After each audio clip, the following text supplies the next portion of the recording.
तो किसान भाइयों, ये है वो फार्म। तो चलिए अंदर चलते हैं, क्या इसका स्ट्रक्चर है। तो जो किसान भाई आपको कैमरे की नज़र से देख रहे हैं सर, इन्हें एक बार अपना छोटा सा सर परिचय दीजिए। मेरा नाम शुभम डागर, मैं ज़िला मुजफ्फरनगर। हमारा पिग फार्म है सर छपार, और 2.5 साल का हमारा एक्सपीरियंस है पिग फार्मिंग में। तो सर जब 2.5 साल पहले आपने अपना पिग फार्म स्टार्ट किया था, तो सर कितने जानवर से अपना फार्म स्टार्ट किया था आपने? सर 12 प्रेग्नेंट फीमेल थी। 12 प्रेग्नेंट फीमेल से आपका स्टार्ट किया था जी सर।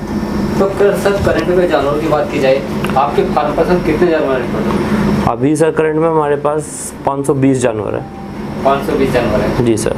तो जैसे 2.5 साल का सर आपका एक्सपीरियंस है सर, तो सर आपको क्या क्या दिक्कत फेस मिली है सर? दिक्कत तो सर ज़्यादा कुछ नहीं, बस एक तो थोड़ा सा शुरू में जब हमने स्टार्टिंग की थी तो उस टाइम पे थोड़ा रेट बहुत डाउन था लॉकडाउन की वजह से। लॉकडाउन का हमारा फेस थोड़ा सा गुजरा, पर लेकिन इतना हमारा माल सेल करने के लिए था तो इतनी टेंशन कुछ हुई नहीं, हम कर गए उसको पार। बाकी तो इतनी कोई दिक्कत नहीं। थोड़ा सा एक टाइम पे बीच में गर्मियों की वजह से थोड़ा सा डिलीवरी में दिक्कत आई थी, बाकी अब कोई दिक्कत नहीं है। वो शुरू की डिलीवरी थी गर्मियों की, पहली जो सबसे पहली गर्मियों की डिलीवरी थी, उसमें थोड़ी बहुत दिक्कत हमें सामना करना पड़े, बाकी और कोई दिक्कत नहीं आई। तो सर जैसे मैं देख पा रहा हूँ आपका फार्म काफ़ी बड़ा फार्म है, तो सर आपके जो फार्म पर टोटल कितने केबिन है सर? टोटल सर 53 कैबिन्स है। उसमें हमारे करीब 15 कैबिन जो है सर बड़े हैं, जो फैटनिंग पर्पज़ के लिए हैं। 15 कैबिन सर हमारे क्रॉसिंग पर्पज़ के लिए हैं। 20 कैबिन डिलीवरी के लिए हैं, और 3 कैबिन वीनिंग के लिए, जो जिस टाइम पे बच्चा हटता है उस टाइम पर उन 3 कैबिन्स में हम रखते हैं। सर 2.5 साल में आपने कितनी बार सर अपना माल सेल किया है? सर 2.5 साल में हमने करीब माल तो हर महीने अब सेल होता है। सितंबर से, तो लास्ट सितंबर से हर महीने हमारा माल सेल हो रहा है, और करीब 50 बच्चे हम हर महीने सेल करते हैं। और माल अगर हम देखा जाए एस्टिमेट, मैंने ऐसे अभी जोड़ा नहीं, लेकिन अभी थोड़े दिन 1-2-3 महीने पहले जोड़ा था, तो उस टाइम पे 76 लाख का हमने सेल कर चुके थे। 76 लाख का? हाँ जी सर। अभी थोड़ा सा और एक्सटेंड हो गया होगा, थोड़ा सा बढ़ गया होगा। सर जब आपने अपना फार्म स्टार्ट किया था सर 2.5 साल पहले सर, तो आपका सर स्ट्रक्चर पर कितने रुपये का खर्चा आया था सर आपका? स्ट्रक्चर पे हमारा टोटल जो जब हमने हिसाब किया था सर, जो हमारा पूरा टोटल बन गया था, क्योंकि हमने धीरे धीरे बनाया था, एकदम सारा नहीं बनाया था। हमें जिसकी ज़रूरत पड़ रही थी हम वो चीज़ बना रहे थे। तो अगर हम देखें तो हमारा सारा जो स्ट्रक्चर का खर्चा था सर, करीब 22 लाख रुपए का खर्चा था। 22 लाख का। तो सर आपकी जो फार्म की कैपेसिटी की बात की जाए, टोटल कितने जानवरों की कैपेसिटी का फार्म है? टोटल करीब सर हमारे 800 जानवरों की कैपेसिटी का फार्म है। तो सर जब आप अपने 10 मादा लेकर आए थे, 12 मादा लेकर आए थे? 12 मादा लेकर आए थे। जब सर आप अपनी 12 मादा लेकर आए थे सर, तो आपका जानवर के सर टोटल कितने रुपये का खर्चा आया था? 12 मादे में सर हमारा 125 का एवरेज था पर मादा का, और करीब ये मान के चलो हम 180 के रेट में लेकर आए थे प्रेग्नेंट में फीमेल। हाँ जी सर, वो आप कैलकुलेट कर लीजिए। तो सर फीड की बात की जाए, तो सर आप करंट में अपने जानवर को क्या खिला रहे हैं? फीड ही खिला रहे हैं सर, ड्राई फीड खिला रहे हैं। सर आप उसका फीड खिला रहे हैं और अदर कोई कंपनी का फीड खिला रहे हैं? कंपनी का। हाँ। यदि कंपनी का फीड खिलाते हैं सर, या अपना खिलाते हैं, तो सर क्या डिफरेंस है सर? यानी मार्जिन कौन से में ज़्यादा है सर? मार्जिन एक तरीके से देखा जाए तो मार्जिन दोनों में सेम ही है। अगर हम पूरा हिसाब से चल ले तो मार्जिन दोनों में सेम है, लेकिन थोड़ा सा हमें काम करने का तरीका बदलना पड़ता है। ठीक है सर। अब हमारे पास कैपेसिटी इतनी है कि हम डायरेक्ट कंपनी से मंगवाए तो मंदा पड़ जाता है। ठीक है सर। और दूसरा ये है कि उसमें ना सर मैश फीड बनता है, हम पैलेट नहीं बना पाते, तो उसका भी बहुत फ़र्क पड़ता है। पैलेट का और मैश का एक अलग टॉपिक है। आप देखोगे अगर पैलेट खिला रहे हो ना सर, तो करीब 90% जानवर कंज्यूम कर पाता है अपनी बॉडी में, 10% ही वेस्ट निकलता है। बाकी मैश अगर फीड हम बनाए, अपना कच्चा फीड बना रहे हैं, उसमें 65% जानवर कंज्यूम करता है, बाकी सारा वेस्ट निकाल देता है। ये मेरा खुद का एक्सपीरियंस है, बाकी मैं इस पर श्योरिटी नहीं दे पाऊँगा किसी को कोई कहे कि भाई, लेकिन मैंने जो देखा ये मेरा है, मैं इसको मानता हूँ, तो इसलिए मैं थोड़ा सा पैलेट की तरफ को जाता हूँ। तो सर फीड कितने टाइम डालते हो अपने जानवरों को आप, और कितने टाइम आप गर्मियों में सर फीड नहलाते हो सर? सर गर्मियों में तो सर करीब 3 टाइम नहाती है। ठीक है सर। और फीड वैसे 2 टाइम डलता है मेनली, जो जिसके नीचे बच्चे होते हैं उनको 3 टाइम डलता है। हाँ जी सर, एक जैसे प्रेग्नेंट फीमेल है तो आप इन्हें कितने केजी आप फीड डालते हैं सर? प्रेग्नेंट फीमेल को हम 1 किलो एक टाइम पे डालते हैं। और नॉर्मल फीमेल है सर? जो नॉर्मल फीमेल होगी, जो प्रेग्नेंट हो गई, इनको 1 किलो डालते हैं। जिसके नीचे बच्चे हो जाते हैं ना सर, जो दूध पिला रही होती है माता, उसको करीब एक टाइम में 2 से 2.5 किलो डालते हैं जी सर, एक टाइम में। वो पर डे 4 से 5 किलो हो गया। जैसे कोई नया फार्मर है वो सर कितनी मादाओं से अपना फार्म स्टार्ट करे और कितने 10 मादाओं से, यदि कोई आप बताओ, यानी कितनी मादाओं से अपना फार्म स्टार्ट करेगा? सर कम से कम ये स्टार्टिंग जो फेज़ होती है ना सर, वो कितने से ही कर ले, 5 से कर ले, 10 से कर ले, 15 से कर ले, इतने से करे जितने वो उसका बैकअप हो। ठीक है सर। लेकिन मेन क्वेश्चन क्या है सर कि किस चीज़ से स्टार्ट करें, गिल्ड से स्टार्ट करें या प्रेग्नेंट फीमेल से स्टार्ट करें, ये बहुत मेन क्वेश्चन है। क्योंकि हमारा जो स्टार्टिंग उनको इतना एक्सपीरियंस नहीं हो पाता, और वो अब गर्मी में जो इस टाइम का टाइम चल रहा है, गर्मी बहुत कम से कम टेम्परेचर 44 डिग्री 45 डिग्री टेम्परेचर है। और बहुत से क्या होता है कि इस टाइम पे प्रेग्नेंट फीमेल लेने के लिए भागते हैं। इस टाइम पे बिल्कुल भी प्रेग्नेंट फीमेल का कोई यूज़ नहीं है, बिल्कुल भी भूल के भी नहीं लेनी चाहिए। क्योंकि एक तो पहले ही टेम्परेचर इतना होता है, दूसरा वो शिफ्टिंग के टाइम पे प्रॉब्लम होने के बहुत ज़्यादा चांस बढ़ जाते हैं। तीसरा ये है कि सर जो इनका स्ट्रेस लेवल है ना सर, उनको अपना एरिया चेंज करने में वो बढ़ जाता है, और स्ट्रेस लेवल बढ़ने में और ये जो टेम्परेचर बढ़ने में वो मिसकैरेज हो जाते हैं, बच्चे डाल देती हैं, ये सब चीज़ें हो जाती हैं। तो फिर बोलते हैं कि सर कि हमें इस तरीके का माल दे दिया। तो मेन है कि मैं यही चाहूँगा कि सर्दियों के टाइम पे जो भी अपना स्टार्टिंग कर रहा है वो सर्दियों के टाइम में डाले प्रेग्नेंट फीमेल, कोई दिक्कत नहीं है। लेकिन इस टाइम पे उसको गिल्ड से स्टार्ट करना चाहिए, क्रॉसिंग जो इसको क्रॉस करा ले अपने पास लाके, ताकि उसकी जो पहली डिलीवरी हो वो ठीक हो जाए, और जिसकी पहली डिलीवरी ठीक होगी वो आगे भी ठीक ही चलता जाता है। और अगर मेन काम स्टार्टिंग में ही अगर इस तरीके से हो जाता है तो वो थोड़ा डिमोटिवेट होकर सोचता है कि काम बेकार है, या फिर धोखाधड़ी इस तरीके का सोचने लग जाते हैं लोग। यदि कोई सर फार्म 10 मादाओं से अपना फार्म स्टार्ट करता है तो लगभग उसे कितने अपने पास बजट रखना चाहिए? सर 10 मादाओं का स्टार्टिंग का करीब नहीं मान के चलो आप, पहले तो 10 मादाओं का लगा लो 1-1 किलो के हिसाब से। सर कितने रुपये का खर्चा आएगा इसका? स्ट्रक्चर में तो आप 10 कैबिन और विनिंग के लिए कैबिन, ठीक है, 3 कैबिन विनिंग के लिए, और आप ये मान के चलो 5 लाख रुपए करीब। 5 लाख रुपये आपका छोटा स्ट्रक्चर बनेगा? हाँ जी सर। जानवर लाने में सर कितने रुपये का खर्चा आएगा 10 मादा का? 10 मादा का अब वो डिपेंड करता है कि आप मादा प्रेग्नेंट ले रहे हो या फिर गिल्ट ले रहे हो। गिल्ट ले रहे हो तो आपको करीब 80 to 85 kg की मिलेगी, जिसको वो रेडी टू क्रॉस होंगी। और अगर आप प्रेग्नेंट ले रहे हो तो कम से कम जो 15 से 20 दिन की डिलीवरी वाली होगी वो करीब 125 से 30 किलो के वेट की होगी। तो वो डिपेंड करता है उस पर। 10 मादाओं पे सर यदि 6 से 7 महीने का एवरेज लगाए तो सर कितने रुपये का बैकअप रखना पड़ेगा? 6 से 7 महीने का सर 10 मादाओं का पहले तो आप 1 किलो 2 किलो पर डे का 1.5 किलो ही लगा लो, क्योंकि सर वो बच्चे दूध भी पिएंगे, उस टाइम पे ज़्यादा डालना पड़ता था, इसलिए 1.5 किलो पर डे का लगा के चलो। जो भी आपकी फीड कॉस्ट होगी उसको मल्टीप्लाई करो 7 महीने।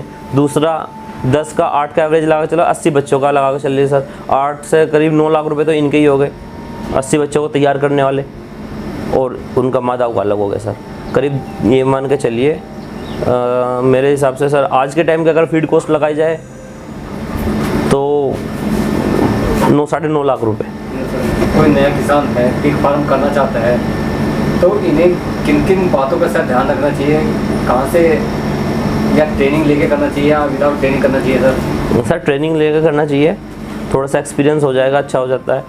और ट्रेनिंग ऐसी नहीं कि सिर्फ किताब वाली ट्रेनिंग, थोड़ी सी प्रैक्टिकल नॉलेज भी होनी चाहिए, देख के काम करोगे तो अच्छा होता है सर थोड़ा सा। और बाकी ट्रेनिंग तो सर जो मेन ट्रेनिंग होगी उसकी वो काम पे ही होगी सर, जब उस टाइम पे वो काम स्टार्ट करेंगे। तो क्या क्या दिक्कत फेस करने को मिलती है सर? दिक्कत सर एक तो मेनली आपको थोड़ा सा डिलीवरी करानी आनी चाहिए। आपको खुद को पर्सनली जो फार्मिंग कर रहा है, जो मालिक है, उसको खुद को आनी चाहिए डिलीवरी का कैसे हो रही है, उसको इतनी नॉलेज होनी चाहिए कि भाई कौन सी दवाई है कब यूज़ में आती है। ठीक है सर। और तो कुछ नहीं, बस फिर तो अगर आपको डिलीवरी ठीक हो गई वीनिंग के बाद तो इतनी कुछ ज़्यादा दिक्कत होती नहीं सर। एक बार बच्चा 10 से 15 किलो का हो जाने के बाद इतनी दवाइयों का भी यूज़ नहीं होता, और उस टाइम पे तो सिर्फ कटिंग का माल तैयार करने की बात होती है। उसको फीडिंग के पर थोड़ा सा फीडिंग की नॉलेज होनी चाहिए, किसको कितना फीड डालना है। सर आज के टाइम में अगर मैं अपने फार्म की बात करूँ तो बच्चों में करीब, अगर हमारा 3000 रुपये का बच्चा बिक रहा है, ठीक है सर, एक बच्चा 3000 का बिक रहा है, तो उसमें हमें 700-800 रुपये बचेंगे एक बच्चे पे, वो भी विनिंग के बाद एकदम जस्ट 10 दिन के अंदर अंदर। उसके बाद खर्चा बढ़ता चला जाता है, प्रॉफिट कम होता चला जाता है। और अगर बड़ा है, जो बड़ा जो अगर जानवर बिक रहा है उसमें सर 2500 से 3000 रुपये बच जाते हैं। तो मेरा तो मानना यही है। दूसरा एक ये है कि बच्चों की सेल है नहीं सर, हमारे एरिया में बच्चों की सेल नहीं है इतनी, बच्चों की मार्केट बिल्कुल भी मार्केट नहीं है इतनी सर, क्योंकि एक आधा आ गया और बच्चे तो हर महीने होते हैं, 50-60 बच्चे हो जाते हैं हर महीने, तो हर महीने 50-60 बच्चे नहीं बिक पाते। इसलिए सही तो यही होगा कि कोई भी फार्मर अगर नया सोच के चल रहा है कि बच्चे बेच के वो काम चला लेगा अपना, बच्चे नहीं बिकते सर, बहुत मुश्किल कंडीशन आ जाती है। और वो जो अगर जिस टाइम पे बिकते हैं उस टाइम का आपको प्रॉफिट ना के बराबर हो जाता है, क्योंकि वो थोड़ा लेट करते रहते हैं और उनका खर्चा पर डे का चलता रहता है, और रेट वही सेम 3000 रुपये का ही बिकता है। तो इसलिए बच्चों पे ना फोकस करके थोड़ा फैटनिंग पे काम करें, और फैटनिंग पे ही आपको प्रॉफिट मिलेगा, बच्चों पे इतना प्रॉफिट नहीं हो पाता सर। सर फैटनिंग की बात कर रहे हो सर आप, तो आज के टाइम में सर फैटनर का क्या प्राइस चल रहा है सर? आज के टाइम में फैटनर का प्राइस 142-140 चल रहा है, थोड़ा सा डाउन हुआ है गर्मी की वजह से, थोड़ा सा ऊपर माल सेल कम हुआ है नॉर्थ ईस्ट में। नहीं तो अगर अब हम आज से 2 महीने पहले की बात करें तो 150 तक रेट चला गया था, और बढ़िया रेट था। और आने वाले टाइम में भी अभी की सिचुएशन देखें तो आज से 1 महीने बाद ही रेट ठीक होने वाला है। सर्दी जैसे जैसे बढ़ती रहेगी, सर्दी का भी इंतजार नहीं है सर, 1-2 महीने की बात है। बरसात में आते ही, बरसात में ही रेट 145 क्रॉस कर जाएगा आराम से, कोई दिक्कत नहीं आने वाली। सर यदि फैटनर के लिए बैकअप तो रखना पड़ेगा सर, फैटनर के लिए बैकअप रखना पड़ेगा, अच्छा फीड करवाना पड़ेगा, और ये है कि आपको कम से कम 90+ होने के बाद ही बेचें, इससे पहले बेचें ना, तो क्योंकि कुछ हो जाते हैं कि वो 60-70 किलो का फैटनर मान लेते हैं, वो फैटनर नहीं होता सर, वो आपको बीच में ही आप उसको सेल कर रहे हो। कम से कम बताता हूँ सर आपको 85 से 90 के तो कम से कम है, उससे ऊपर आपको बेचना चाहिए वैसे। आपका गेट नंबर 1 है, तो सर पहले तो आपने अच्छा ये वाली हाँ। साइड वाली, हाँ सर, ये 4 फीट की ऊंचाई, ये साइड वाली जो दीवार है इसकी क्या ऊंचाई है सर? 4 फीट की ऊंचाई और है गैलरी का क्या साइज रखा है सर आपने? सर। 5 फीट की गैलरी है इसमें। 5 फुट की गैलरी है जी सर, नाली सहित। अच्छा, नाली सहित। जी सर, तो जो डिलीवरी हुई है सर की डिलीवरी है, तो एक बार दिखाइए मॉर्निंग हमारे की, किसान भाई आ जाइए। को। तो किसान भाई देखिए जो आज डिलीवरी हुई है, देखिए इसमें 13 बच्चे दिए हैं सर। 13 बच्चे दिए हैं सर। ये first timer sir, second timer? Second time भी है सर। यदि फर्स्ट टाइम की बात करें तो सर इस मादा ने कितने बच्चे दिए थे सर? 8 बच्चे दिए थे सर। 8 बच्चे दिए थे। देखिए किसान भाइयों, मादा जेल के दे देखिए। तो ये किस टाइम भी आई थी सर ये? सर ये सुबह 7 बजे भी आई थी। 2 डिलीवरी हुई हैं सर, एक फर्स्ट टाइम की हुई है और एक सेकंड टाइम की। जी सर, आज की 2 डिलीवरी हुई है। दिखा पा रहा हूँ सर की फार्म का, काफ़ी बड़ा फार्म देखिए, ये एक साइड से है, ऐसे ही 3 देखिए कितना अच्छा हाइजेनिक फार्म है किसान भाइयों। यदि अपने फार्म पर चूना इन्होंने सर पे रिपीट टू रिपीट हर कितने महीने में सर आप अपने फार्म पर चूना करते हैं सर? सर अगर पुताई की बात करें तो हर साल 1 साल में पुताई पूरे फार्म में होती है, दिवाली के टाइम पे। अच्छा, वन 1 साल में सारे में चूने की जो होती है पुताई होती है, अंदर भी बाहर भी। बाकी जो अगर बखेरने वाला होता है जो वैसे करता है सर, हर एक फर्स्ट टाइम हुई थी। फर्स्ट टाइमर ने इस मादा में कितने बच्चे दिए थे? इसने 11 दिए हैं सर। 11 बच्चे दिए थे। जी सर। तो अच्छा है, जैसे इस मादा का 11 का एवरेज है किसान भाइयों। सर मैं इस क्रीपर रूम की बात करना चाहता हूँ, आपने इसका क्या साइज दिया है? सर ये अपने साइज से नहीं, बस ऐसे ही नॉर्मली अपने अंदाजे से बनवा रखा है, साइज से तो कुछ नहीं। क्या अंदाजा दिया था इसका? 4x3 का क्या दिया? करीबन ये मान के चलिए सर 4x3 से 4x3 का होगा करीब ही। तो सर इस क्रीपर रूम का एक बार फ़ायदा बताइए हमारे किसान भाई को जो आपकी वीडियो देख रहे हैं। सर क्रीपर रूम के फ़ायदे तो बहुत होते हैं। आपको सबसे मेन तो यही होता है कि बच्चे फीड खाते हैं, क्योंकि 10-15 दिन बाद ही बच्चों को फीड डाल रखना स्टार्ट कर जाता है। तो वो अब बाहर रखेंगे तो वो फीमेल खा जाएगी, अंदर रखते हैं, तो इसलिए फ़ायदा इसका किपर के बहुत होते हैं। तो इसकी डिलीवरी सर किस टाइम हुई थी? सुबह इसकी डिलीवरी 6 बजे के अराउंड स्टार्ट हुई थी, दूसरी वाली की हुई थी सर 7 बजे के अराउंड। तो आपने जैसे मैं देख पा रहा हूँ सर निप्पल भी लगाए हुए सर का आपने साइज क्या रखा है सर, यानी कि ज़मीन से सर आपने ये ज़मीन है सर, ज़मीन से सर कितने इंची पे लगाया है सर पहला निप्पल? सर ये करीब ये मान के चलिए 7 से 8 इंची पे है पहला निप्पल है। हाँ। दूसरा निप्पल सर मैं दूसरे निप्पल के बाद दूसरा सर करीब ये मान के चलिए 1.5 फुट के आसपास पे। 1 फुट क्या? जी सर। पानी बह रहा है सर। तो सर आपका जो निकासी है इसकी कहाँ जाती है सर? सर निकासी हमने एक पहले तो गड्ढा करवा रखा था, लेकिन गड्ढे से हमारा थोड़ा सा काम सही नहीं चल रहा था क्योंकि वो भर जाता था और उसको मोटर से थ्रू निकालना पड़ता था। अब सर हमने एक खेत में बीच में पाइप डलवा के और करीब 80 मीटर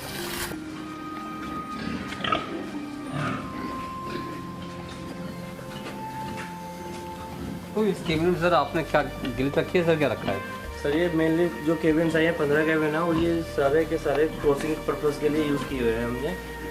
जो भी मादर डिलीवरी के बाद या फिर गिल्ट जो भी है क्रॉसिंग होने के लिए यहीं पे आती है, यहाँ से क्रॉस होकर 2 महीने इन साइड इन 15 चैम्बर रहते हैं, फिर उधर डिलीवरी वाले रूम से शिफ्ट कर दी जाती है। जी, ये सर आपका बोर है सर? ये जी सर, ये बोर है, 3 बोर है हमारे पास।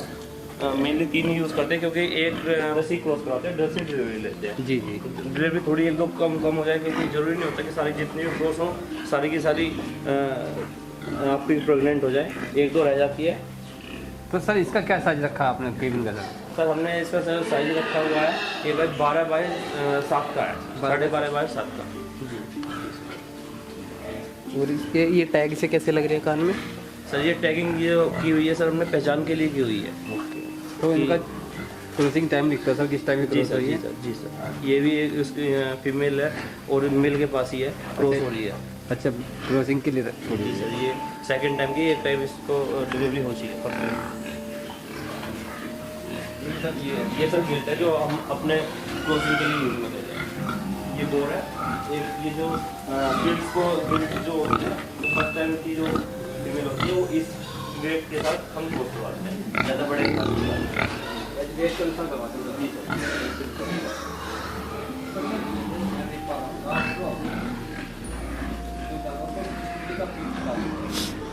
वैसे फीड जो होता है पहला टोटल मेल होती है और जो क्रॉसिंग जो डिलीवरी के लिए जो क्रॉसिंग के लिए मेल होते हैं उसको थोड़ा सा हम कैल्शियम वगैरह दे दिया जाता है ना, तो वो जो है इसमें पानी में डाल के कैल्शियम वगैरह और उसमें ऊपर से फीड डाल देते हैं क्योंकि गर्मी बहुत हो रही है, उसके हिसाब से पानी की पूर्ति भी थोड़ी सी हो जाती है। और जो हमें अलग से सप्लीमेंट्स वगैरह, क्योंकि जो मेनली जो हमें सप्लीमेंट दिए जाते हैं वो जो क्रॉसिंग के लिए मेल के लिए और प्रेग्नेंट फीमेल के लिए इनको दी जाती है। फीमेल कैल्शियम वगैरह हो गए, अलग से जो आयरन वगैरह हो गए, ये सब चीज़ें दी जाती है। तो हम पानी में अलग से अलग डाल के पानी में डाल के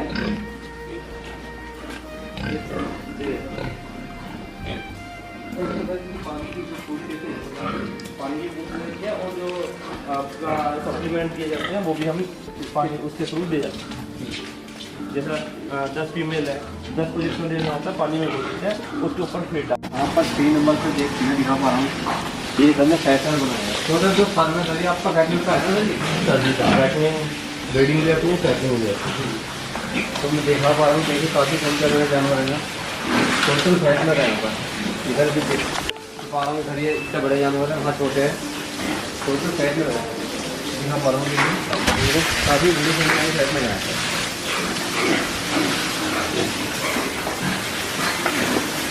इधर पहले की छोटे फार्म में दिखा पा रहा हूँ, टोटल फार्म भरा पड़ा है, देखिए 400 3-4 सफा जमाते बनी बड़े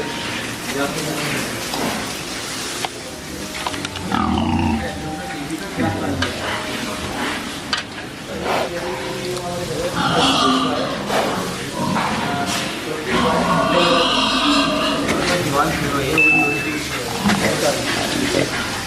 और गेट के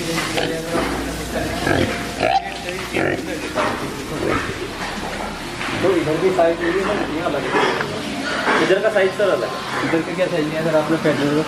ये है सर इनका जो केज है इसमें 15 बाई 15 के हैं। 15 बाई 15 के केज। तो सर इसमें टोटल जो आपके फैटनर जो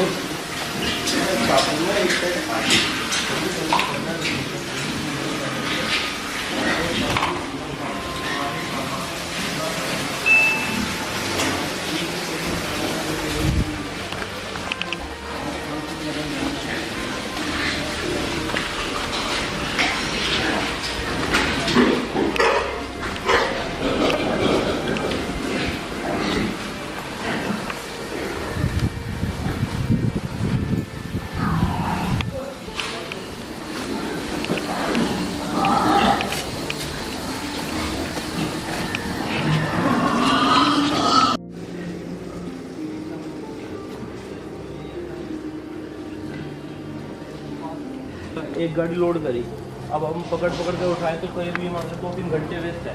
और ये इसमें इतना भी खर्चा भी नहीं है, 20-30 हज़ार रुपये खर्चा होगा, मुश्किल 2-3 हज़ार रुपये का खर्चा होता है रैम बनवाने में, ठीक है सर। और 15 मिनट में 10 मिनट में सारे जानवर एक बार में चढ़ जाते हैं, और एक बंदा ही सारे जानवर को चढ़ाते हैं, कोई दिक्कत नहीं है।